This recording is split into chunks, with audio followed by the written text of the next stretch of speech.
Could you be the Cleopatra of the modern world?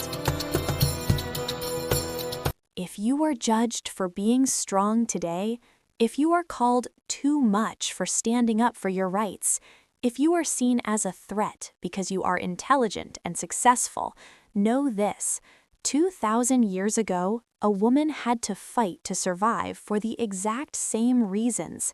And she didn't just survive, she carved her name into history. Her name was Cleopatra. She wasn't just a queen, she was a master of psychological warfare in a male-dominated world. Don't forget to like, comment, and subscribe for more content.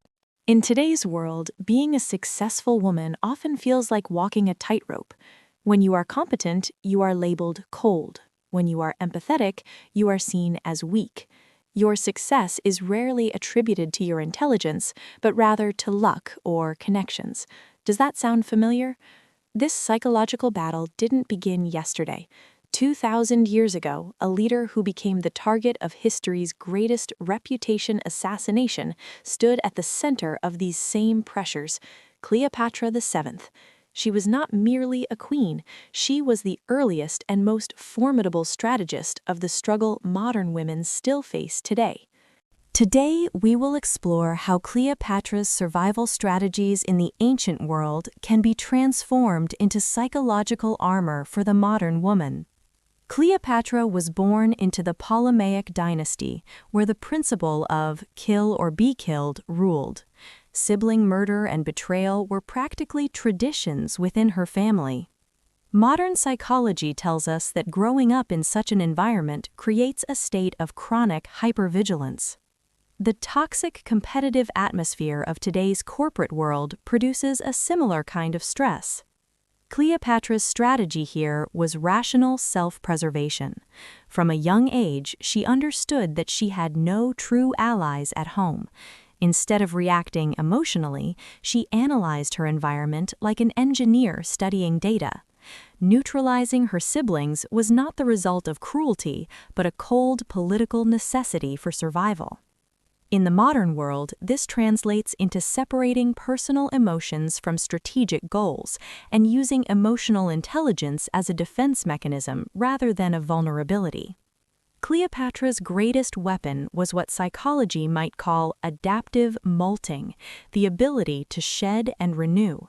She spoke 10 languages and was the first in her dynasty to learn Egyptian. Why? Because cognitive empathy toward her people strengthened her legitimacy.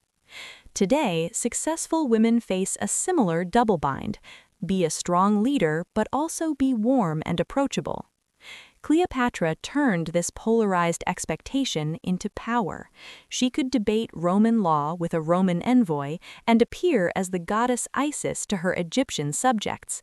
In modern leadership theory, this is known as cognitive flexibility. Adjusting your language, posture, and strategy to fit the environment is not losing your identity, it is a refined mental discipline developed for survival. Roman propaganda attempted to erase Cleopatra's strategic brilliance by labeling her an immoral seductress. Her success was reduced to her sexuality. Even today, when whispers question whether a successful woman earned her promotion fairly, we hear the modern echo of the smear campaign initiated by Octavian 2,000 years ago. Cleopatra's response was strategic communication. She knew she could not control what Rome thought of her, so she built her own brand. Through magnificent banquets and carefully orchestrated displays of wealth and power, she reinforced her narrative. The lesson for modern women is clear.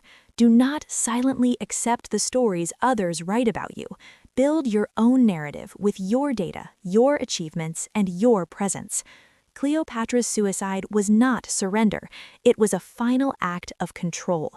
She refused to be paraded through the streets of Rome as a trophy. She chose to write the final sentence of her own story. Cleopatra teaches us this: the world may be biased against you. It may attack your reputation and cast you as other.